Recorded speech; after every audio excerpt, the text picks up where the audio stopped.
Well, welcome back. It's another week. Palms up. Hey, Mr. Jehudi, how's it going this week? I see you muted. No problem. We're going to hear from you plenty in just a moment. Hey guys, it's your girl. Welcome back for another week. Palms up. You know what it is out here. These technology gods be trying to hold the sister down, trying to hold the platform down. You know what it is. The revolution will not be held back. What it is.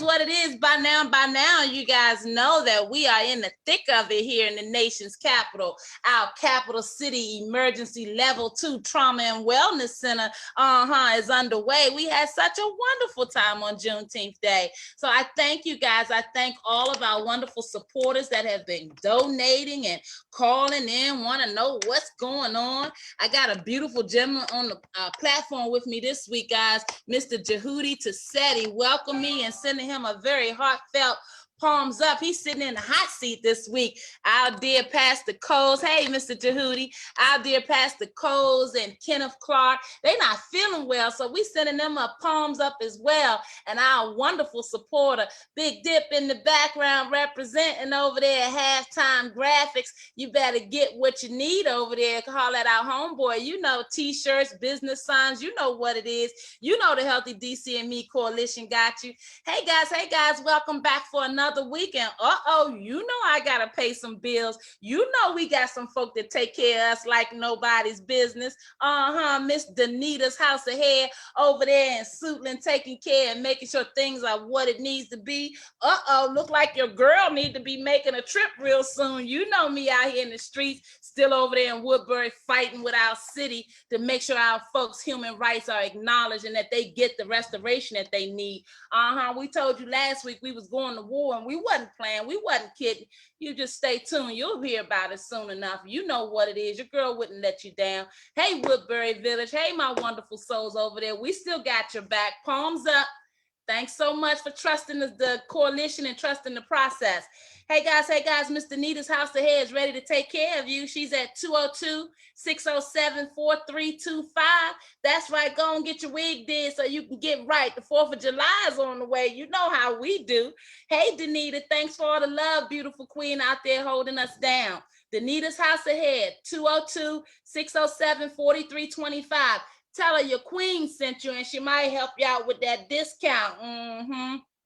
Hey, Glamour Nails. Don't just get your hair did, get your nails did too. Glamour Nails out there holding the sister down. They telling us about some daggone hate crimes in the Asian community. We love our community, especially our supporters. Hey, Glamour Nails over there on North Capitol Street in DC holding the platform down.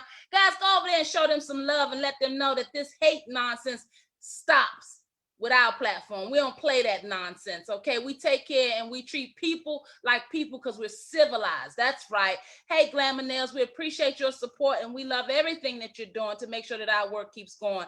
202-750-6612. Go get your nails did. Tell Miss Sheila that Rhonda sent you. Hey, Queen, we love you over there, Glamour Nails. 202-750-6612. And as always, you know you need some insurance out there. Stop putting it off. You don't know what tomorrow brings. Life, health, auto, business, you name it. The Waterfront Insurance Network, they got you covered. You can go to their website, waterfrontinsurancenetwork.com, or you can call 202-487-0497. They'll take care of you. I promise you they will. Hey guys, it's your girl, and we back for another week, another word on the street. Somebody want to donate to the platform. Somebody want to be a part of this trauma center project we got going. Somebody got $5, $10, $15, $20, $25 or more to donate to the cause. That's right.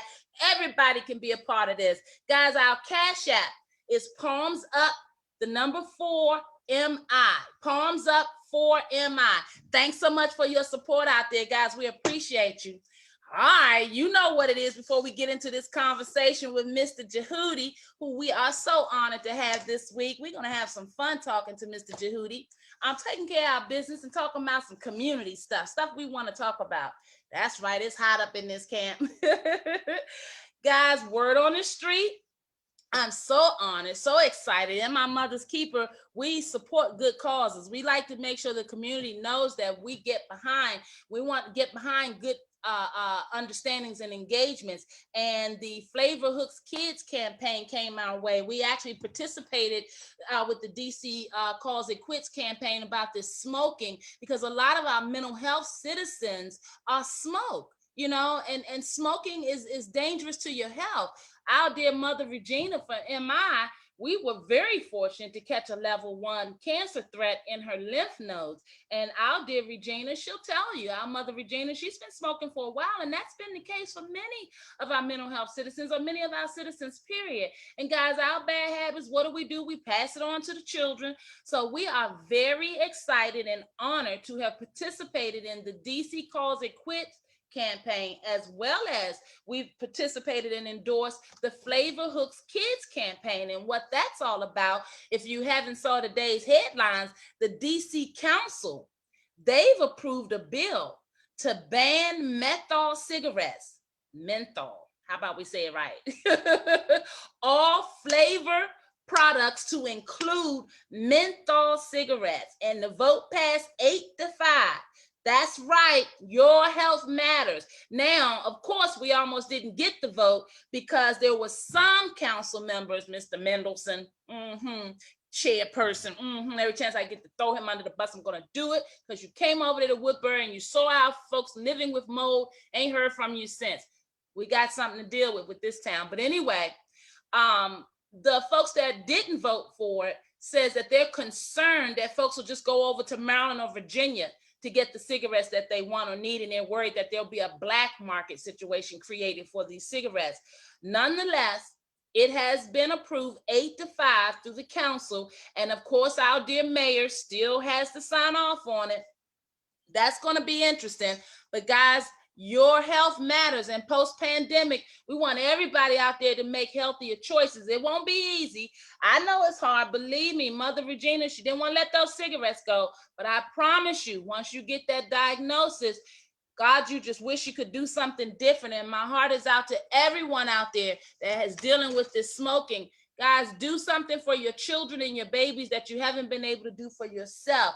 Get those flavor and those menthol cigarettes out of there. And I want you guys to know something, that of course, as with everything else, the CDC says that African Americans, we have the highest percentage of use.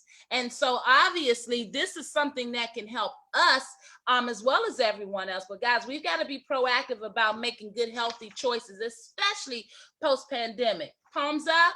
You know what it is. It's your girl. I just want you to stay here a little longer so you can hang out with us. Want you healthy, guys. Want you here. Guys, you know that bridge over on 295 collapsed. You know over there, Benning Road, you know that bridge collapsed. And they're talking about they may not replace it. They said that bridge wasn't getting a whole lot of foot traffic anyway. Well, you know this town, we never know what the real story is. So you better stay tuned. We're going to post all these stories on our website so you guys can follow up and do your research. But they're talking about not putting that bridge back up. What you think about that? They say a truck hit it. Then they came back and said that the that it had got rated in the poor classification in terms of bridges. So, you know, DC, they gonna start covering up if they should have did something and they start outing them. But you know, we got some beautiful watchdog groups in this town. They're gonna make sure we know what it is. But I just wanted to point out that they talking about not putting that bridge back up on 295. What you think about that, guys? Just, you know, word around town, just talking about stuff that we care about. All right, let's keep this word on the street going. Your dear mayor says that DC is ready to legalize marijuana sales. That's right. The nation's capital is ready to legalize selling marijuana as soon as Congress gets out the way.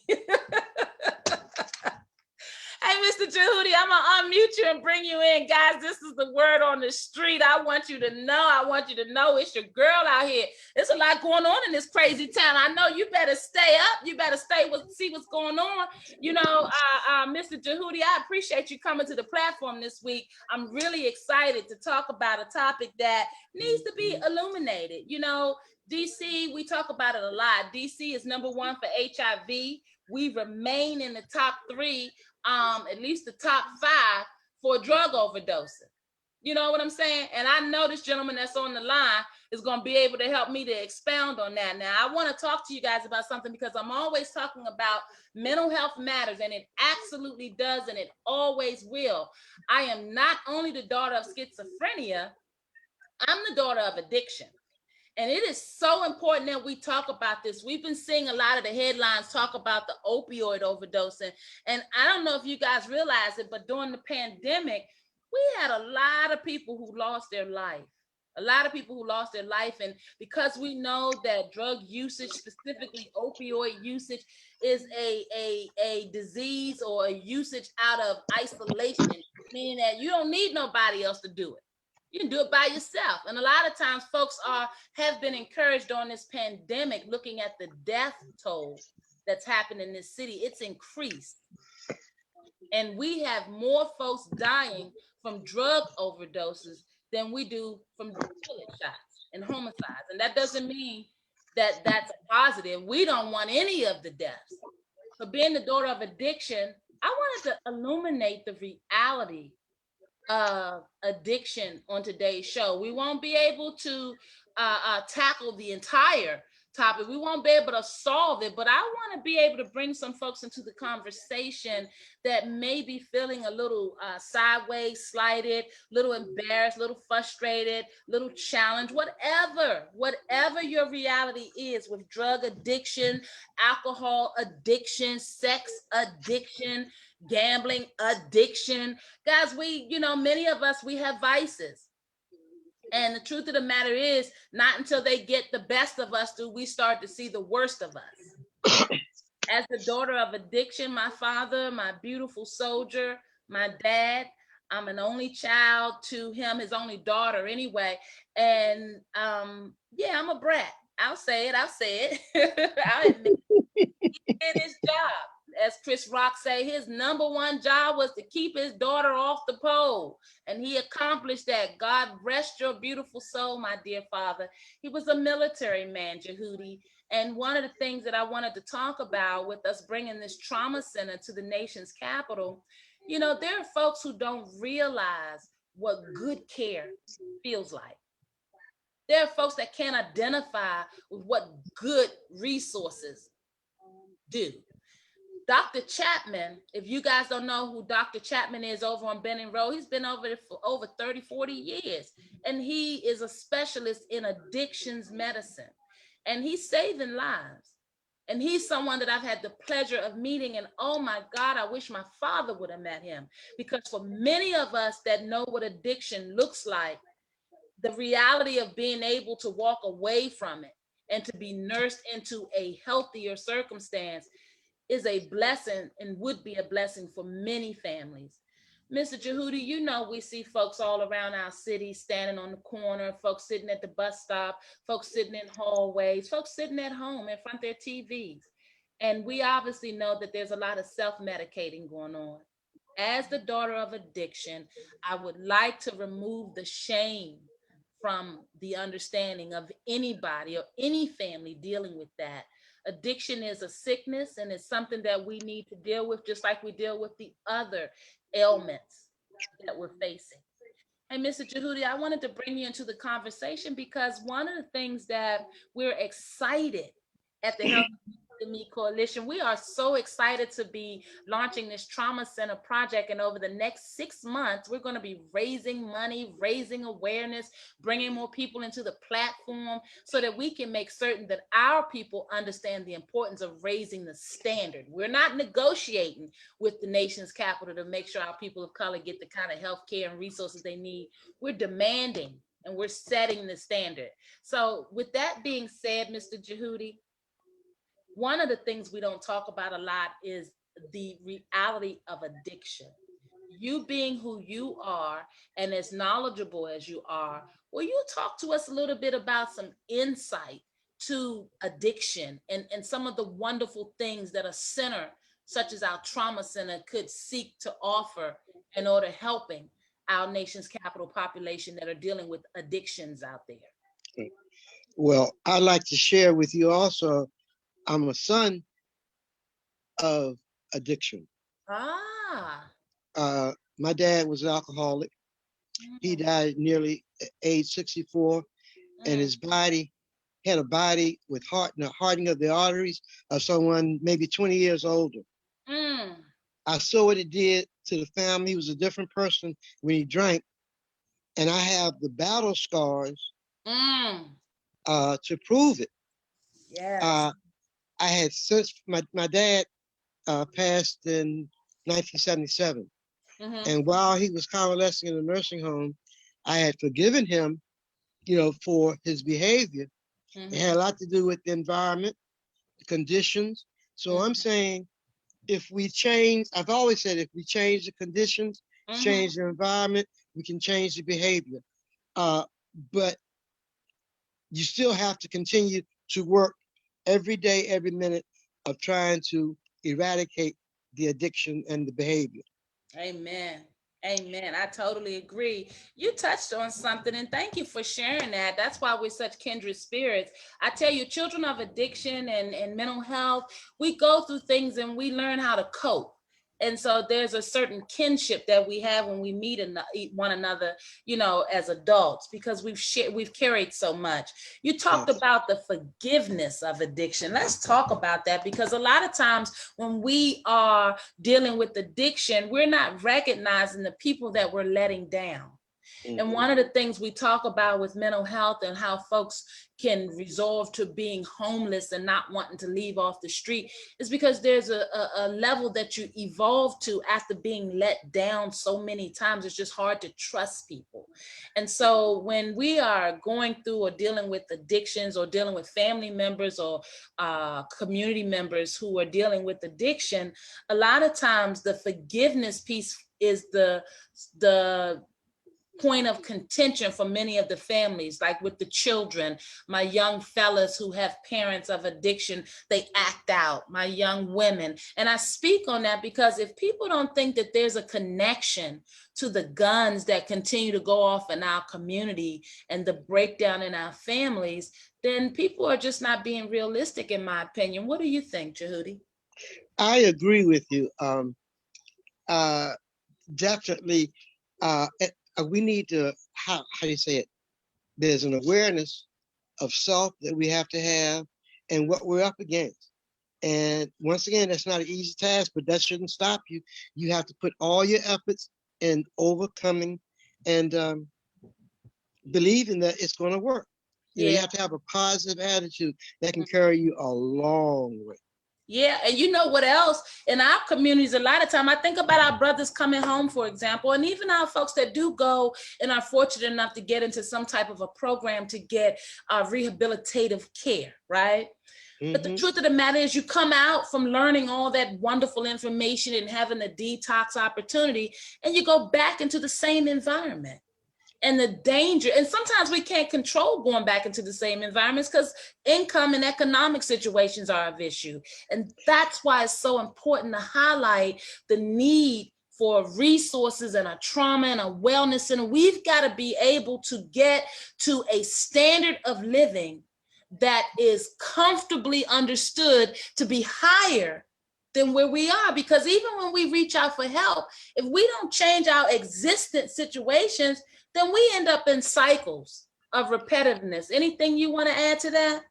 Well, even though you may be getting treatment and all the assistance and help and care that you need, you are still returning to that same environment. So it's somehow you got to really go within yourself and see what the obstacles are, and just continue to struggle. Frederick Douglass said, "There is no progress without struggle." Amen. Amen. I love that. And that's one of my mantras that I stand on. Yeah. No matter how big the obstacle is, you don't give in, you don't give out, and you don't give up.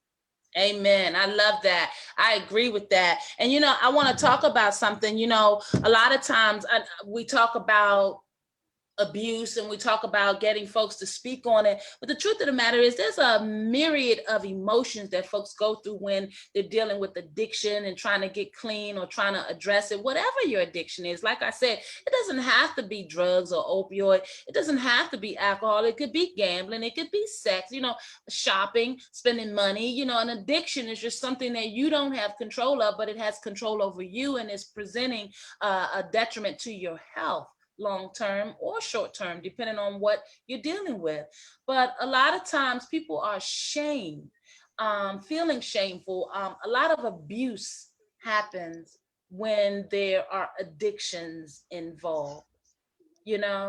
We talked last week about the reality that children of mental health and, developmentally disabled children and youth and young adults are typically victims of being touched, whether it's through incest situations or otherwise. And when I say incest, I'm speaking of situations involving family members. And in the Black community, we carry a lot of shame and we hold things in, and we got these secrets, and we talked about holding secrets in and how unhealthily that is for us. Can you speak on that a little bit? Well, with that shame, there's a term called hitting rock bottom. Mm-hmm. You can't come up until you hit rock bottom. Mm. And you have to acknowledge your pain, your suffering, and the shame of it all together.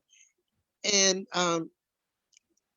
that can strengthen you if you believe what you're doing to correct it will eventually help. And it's not a matter of looking at time. Just continue to do each day. Take it minute by minute, step by step. Absolutely. And don't look back. Absolutely. I totally appreciate that. And then when we talk about shame, I want to take it a step further because, my babies out there, we bring out programs to the community level, and the pandemic has interrupted our consistency. And so we're looking forward to coming back and seeing some of our babies. We just got word that the golf programs are starting up. So we're excited to get back in touch with the parents about that. But the reality of the shame for our children, what advice would you offer our children going through families or being a part of families of addiction who themselves are being tested? I lost you for a minute, Rhonda. Okay, I wanted to ask you, Mr. Jehudi, when we talk about shame, I was just simply inviting you to extend your comments about shame as it relates to our beautiful children who are either coming through families of addiction or peer pressure has found them, and they are challenged themselves to try to figure this thing out. What kinds of words of wisdom or advice would you offer to our babies? Yeah. I'm going to have to pull from my personal fund of information. Well, you're a wise one, sir. I was in a situation where my behavior was very shameful. Mm-hmm. And I had to go to a meeting where I had to explain what was going on. Mm-hmm. I had a buddy system. You talk about peer pressure. I had a buddy. He's an ancestor now. Mm-hmm. And he went with me, supporting me. And that helped me to acknowledge what I was doing, my behavior that needed correcting. Mm-hmm. But I was so low.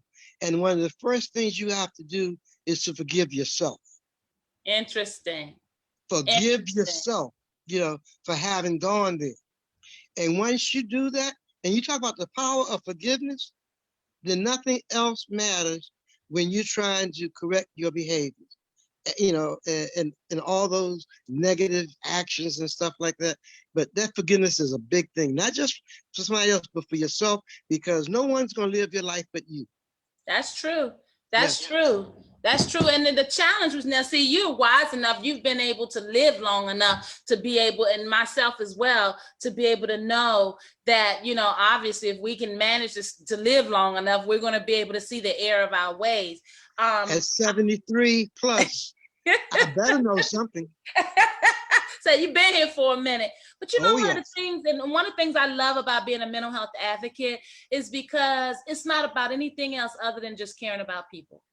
You know what I'm saying? And it's interesting because I had someone come find me on the community level and ask me, don't you have to be licensed? And, you know, and it cracks me up because the reality is that when we look at yesterday's understanding of approaching these issues in our lives, the trauma, the mental health, you know, they've always been over our head. You know, no one's ever brought it down to this level for us to have a conversation about it.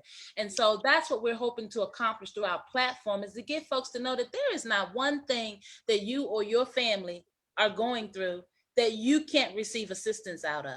You know what I'm saying? Exactly. Now, when you talk about licenses, who is the best drug counselors in the world? Come on. Addicts. Come on now. Come on now. And they might have a license, but you can't tell them anything. They've been there. You can't lie to them. They know the game. Yeah. You know?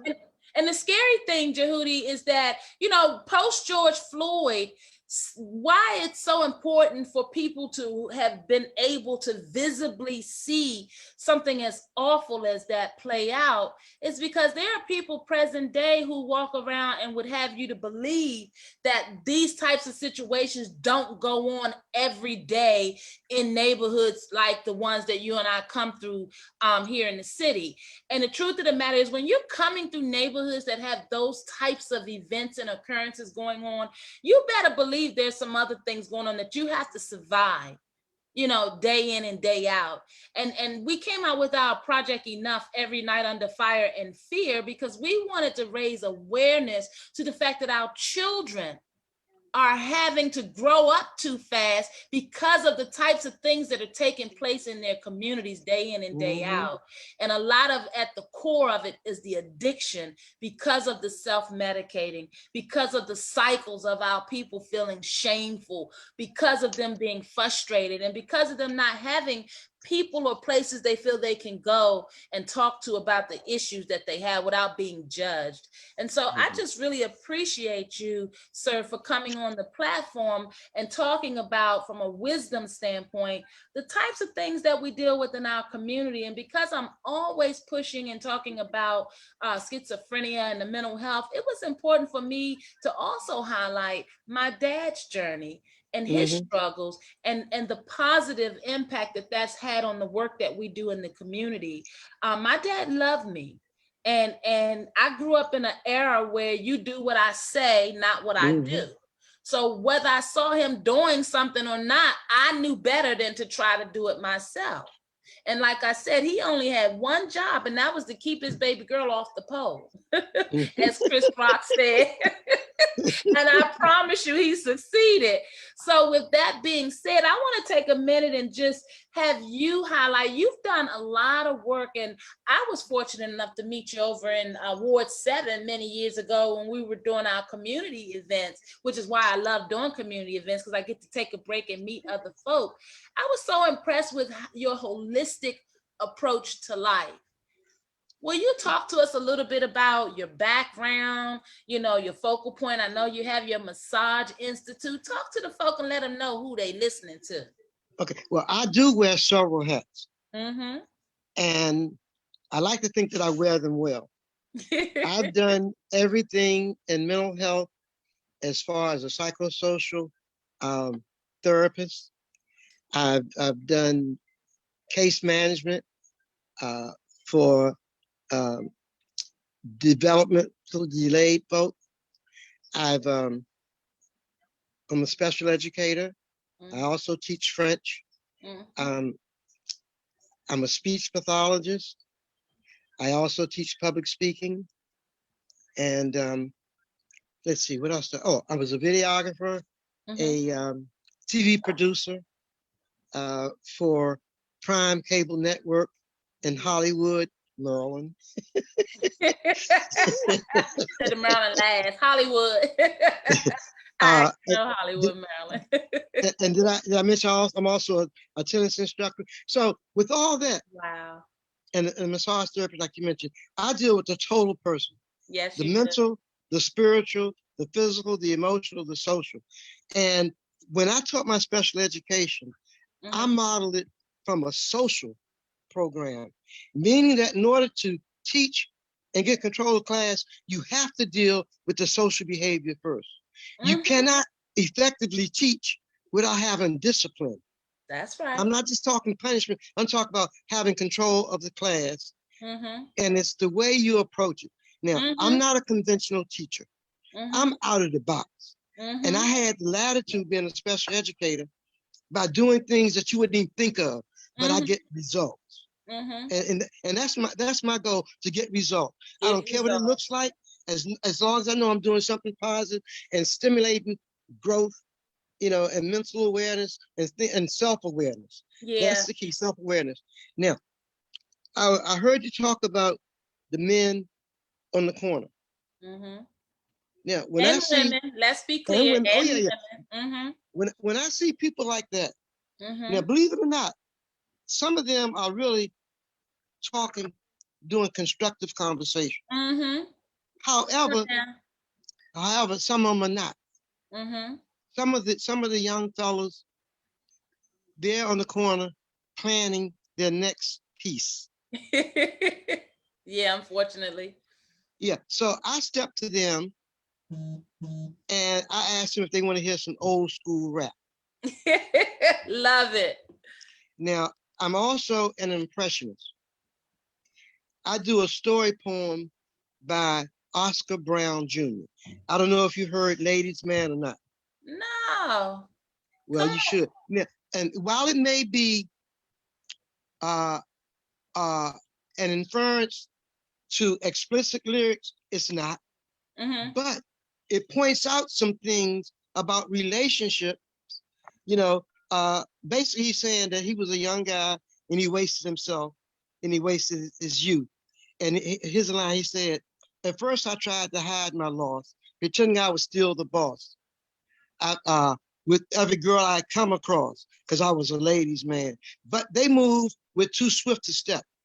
I needed patience more than pep to keep alive my fading rep, a ladies' man." And it goes on and on and on, you know. But it's very interesting about it. And so when I lay that rap on, and it's about 3 minutes long, they say, "Whoa!" I say, "This is old school rap, but it's contemporary today." And that's how I draw them in. And you have to use what they're interested in. Your presentation's got to be what they're interested in. And before I leave them, I tell them I want them to be about 4 things. Constructive conversation. Constructive activity. Okay. Eating and sleeping when necessary.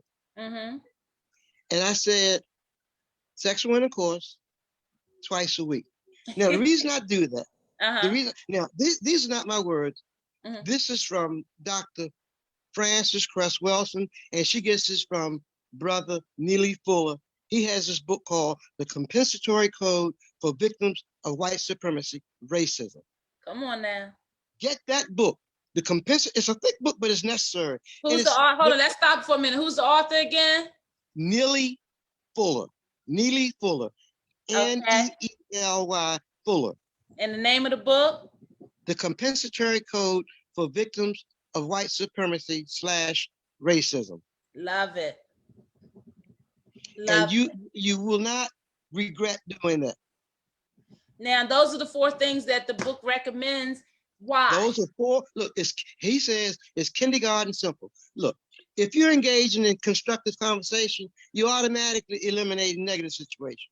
And if you engage in constructive activity, that's self-explanatory. And like, there are times when we may be eating the wrong foods and too much of the wrong food.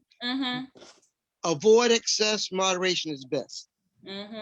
And then the sexual intercourse. Like I said, the brothers on the corner be playing their next piece 80% of the time. And that's wasted energy. You need to be doing other things, you know.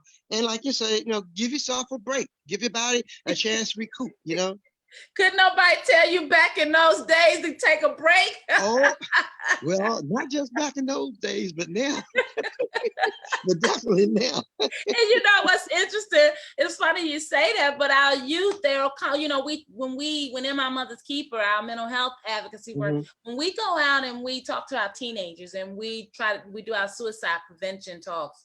And one of the things that the teens share with us is that there's such a disconnect between the generations.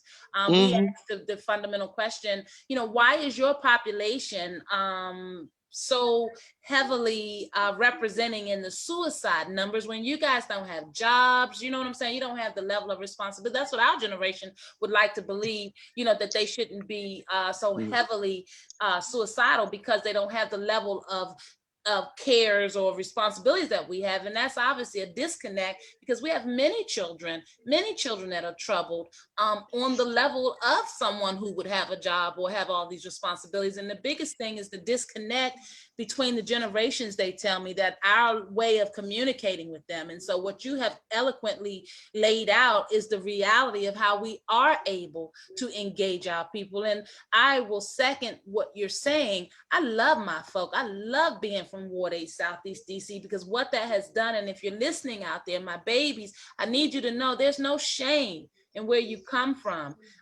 You are a soldier because you are a survivor. And I'm happy to come from Ward 8 because I've been able to travel around the world, literally.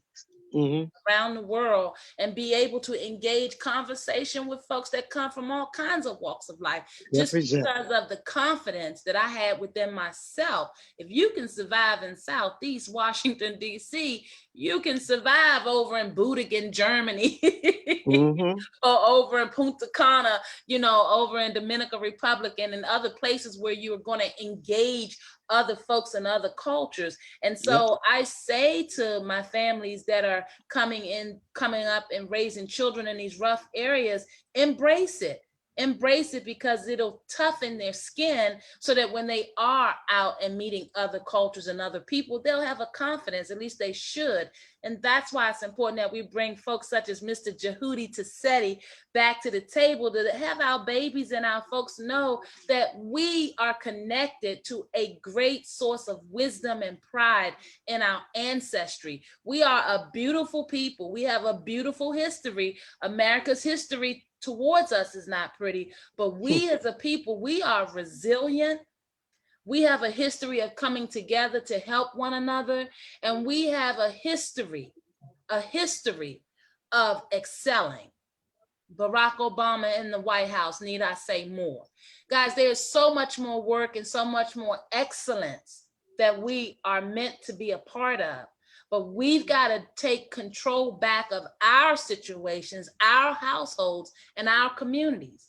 We've got to stop judging, and we've got to know whether there's an addiction, whether there's a mental health challenge, whether you're hungry or need a job.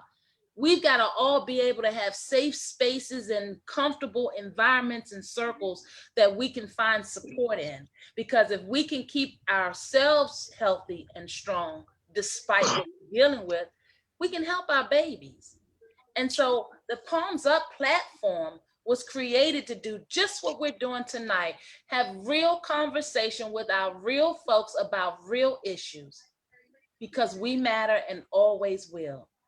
Guys, tonight's topic was to illuminate the reality for anyone out there that might be dealing with some aspect of addiction and not sure what to do. You're dealing with some aspect of shame, or you are dealing with the reality that you've hurt some people in your path and they won't forgive you or not yet found forgiveness. There's a lot of things that go with addiction. We need you to know you're not alone. You can survive this. But we need you to take responsibility for it, and we need you to reach out. I know that Mr. Jehudi, in our last few minutes of the program, one of the things I wanted to bring to the forefront is the very real reality of suicide. There's a dark space that having an addiction or going through a rough time, or our babies not being able to find themselves, there's a dark place that many of our citizens exist in. And you know, the challenge is being able to help them to feel comfortable and safe enough to talk about it or to reach out. Will you talk to us a little bit about your work involving suicide or experiences with? I've treated patients who've been traumatized with what we call suicide ideations, thoughts of committing themselves, and I can identify with that, because when I was going through some of my stuff, I actually saw myself on the other side. Interesting. And it, and the spirit, believe it or not, of my father spoke volumes to me. Interesting. Now, my father led a very hard life. He was an amputee, above the knee. He was left-handed. He was paralyzed on his left side. Wow. He had his prosthesis back in 73. And the prostheses back in those days were very heavy and bulky. He abandoned the prostheses and was able to climb the ladder to get up on the roof and do roof work in the garden. See what I'm saying? And, so he was, look, brilliant. Rhonda, about a year and a half ago, I was in the hospital myself. Yes, you were. I had a rupture, also had emergency surgery. I was on the IV for 7 weeks. I couldn't eat anything. I went down to 106 pounds. My legs shriveled up to nothing. I had to learn how to walk all over again. Yeah. And the thoughts of being debilitated was frightening, because I didn't see myself recovering in any length of time. But I'm telling you something. God spoke to me also, and I stopped eating the hospital food. I started eating my natural, herbal, vegetables and stuff, and food, plant-based. And the nursing staff was ticked off with me because I wasn't eating and following their what stuff. They say, right? And look, and they was wondering how I recovered so quickly. When I was going to physical and occupational therapy, it wasn't challenging enough for me.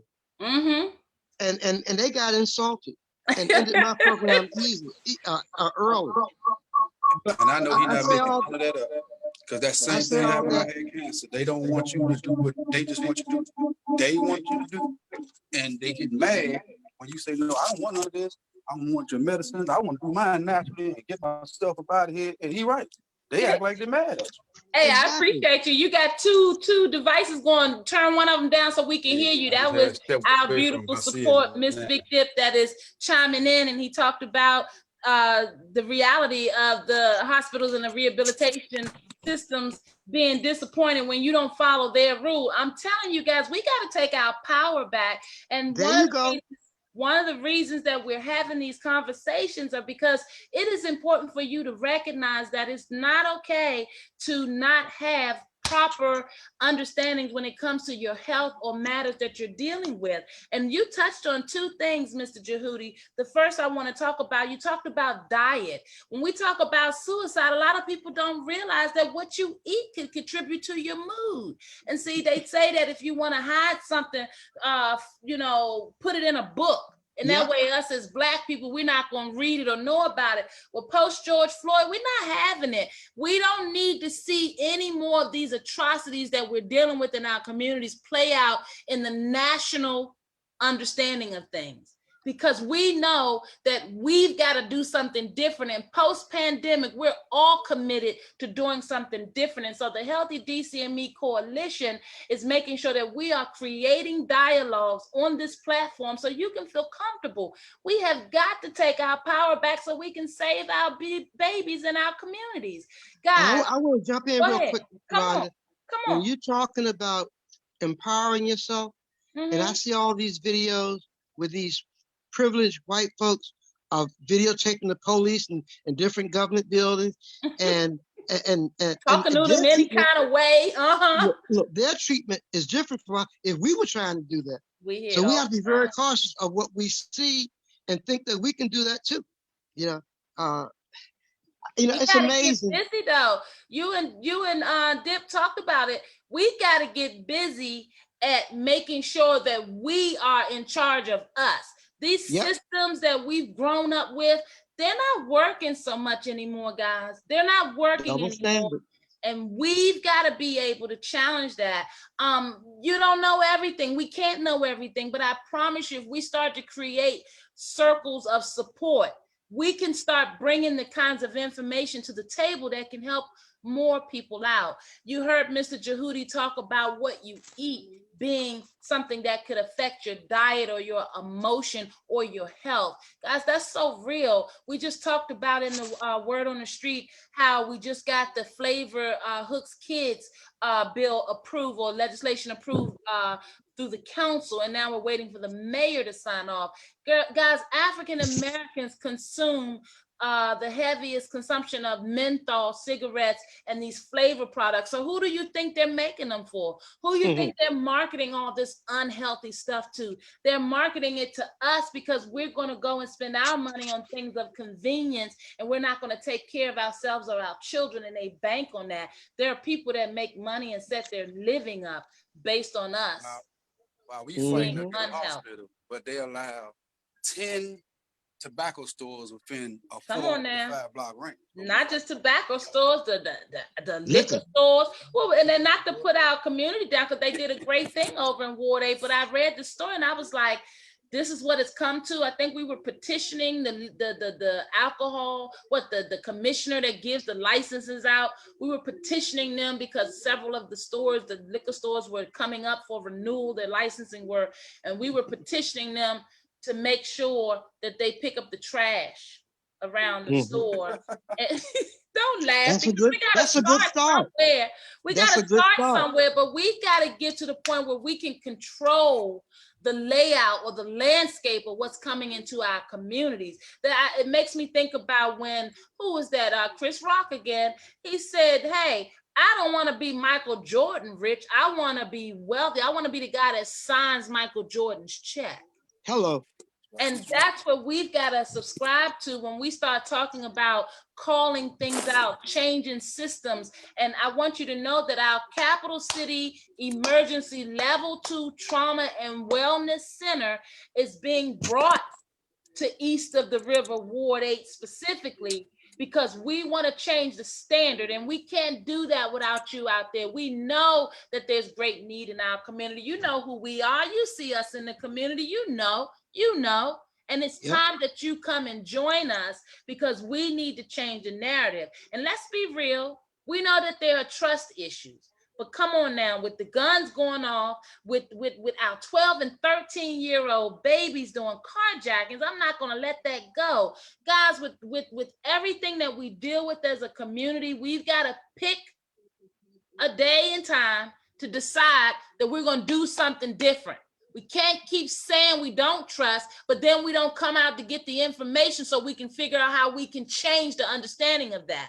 And let's be real.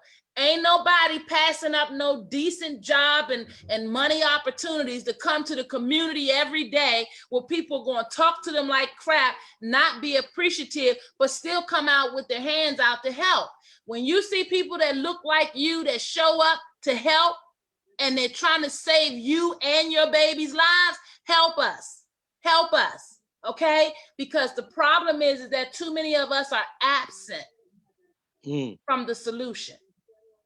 Today's topic is about addiction and everything else we're dealing with in the community. You also touched on, Mr. Jehudi, about our faith. You talked about your faith in the hospital and how God spoke to you. Guys, I'm going to say this and I'm going to say it again. I don't care who you subscribe to of a spiritual nature, but please subscribe to something higher than yourself and what's going on around you. I heard the best quote. It said, you know what? You don't have to believe in God or anything. But when you find yourself dealing with God-awful situations and you looking around, looking for help and looking for something to believe in, you better know that there is a greater feeling of knowing that there is something that you can attach these emotions to in the interim of not knowing what comes next. You're facing death. You've got to be willing to have something to hold on to catapult you out of that feeling of despair. Sometimes you're going to make it through, sometimes you're not. but to walk this life believing that there is no higher spiritual being is a very interesting path to walk, because you This is gotta true. be able to Escape believe in death and something. then Believe in realize that something. they Come on, got to Brian. be one somewhere. Come on, Brian. Or you end up in a situation where you know you're supposed to be dead, and then you look up and realize, okay, it's got to. I got that one. Well, I grew up in you know, believing in God and, you know, having faith, but I done had a situation where I can't explain. There's no way in 4 worlds I'm not supposed to be dead from my own ignorance. Come on now. But that's when the day I realized, okay, I'm supposed to be here for something, because there's no way in the world. Gotta have I'm something to supposed to be hold on to. And that's, You better believe it. and you know what, Big Dip, these are conversations we gotta have with our babies, because our babies out there, they fearless. They were like we are. We were them. We were fearless until But, you something know, found us and showed us that it could shake our whole atmosphere, stratosphere, whatever. And we had to Wanda? wake up and realize, come on, Jehudi. Look, You got me. you get into the peak of the topic now, but unfortunately, I got to go to I another understand. Zoom. We get ready to wrap up. I appreciate you. Look, you are the voice of wisdom. I appreciate you coming to the platform anytime you can. And every now and then we got to prop you up and give you your flowers while you're here, brother, because you are I such appreciate that. an integral part of the work that we do. And we can't wait to turn you loose on our babies and our young men. Sound like you got some rapping still in you. I can do a little freestyle. I can do a little freestyle. Well, I thank you for coming on this week and helping us to further elaborate on why we need a trauma and wellness center over in Southeast DC. And we're not asking, we're coming in hard and fast, guys. There God you go. bless you, dear Jehudi. Thank Palms you. up. All right. I'm going Palms to up. close out, but I thank you so much. We'll see you All right. next time, okay? All Hey, right, guys, take care, Big Dip. it's your girl. And just All right, now, like take it that, easy. an hour is up. An hour is up. I want to thank you guys for tuning in. As you know, we do this work because you're out there and because we know you need a good word. Hey, palms up to you out there. Another week, we done did it. The Capital City Emergency Level 2 Trauma and Wellness Center is coming to Southeast Washington, D.C. Are you going to be a part of it? You know the wonderful work we're doing. You know it's needed. You know we got to save our babies. And most importantly, you know that mental health matters. Hey guys, it's your girl out there. CapitalCityEmergency.org is where you can find all the wonderful information. And you want to know who's behind it, check out HealthyDCandMe.org. Spell the word "and" out. Hey guys, we appreciate you guys another week. Goodbye to you, Mr. Jehudi, our dear supporter and lover to the platform, Mr. Brian Big Dip. We always appreciate it. Make sure you're out there getting your t-shirts and your business signs or whatever it needs, because you know our friend is your friend. That's right. Halftime business and halftime, what do you call it? Halftime graphics. I know him too well to be calling out all his aliases, but you know who he is. He's your boy, and he's getting those t-shirts done out there, as well as those business signs. It's your girl, and it's almost time to wrap up. Hey guys, we want you to know that we appreciate you wholeheartedly. Palms up to all of my beautiful families out there in Ward 8, Ward 7, Ward 5, Ward 6, Ward 4, Ward 3, 2, and 1. Hey, I'm a DC girl until the day I die. Don't ever let them tell you anything different. We appreciate you, and we're going to do this together. Hey, guys, until next week, it's your girl. We're going to see you next week. Palms up. Thanks for hanging out with us, sister. God bless. Take care of our babies out there. If you need us, you call us, 240-274-9436. Coming to a neighborhood near you soon. God bless. Palms up, Big Dip. Peace out.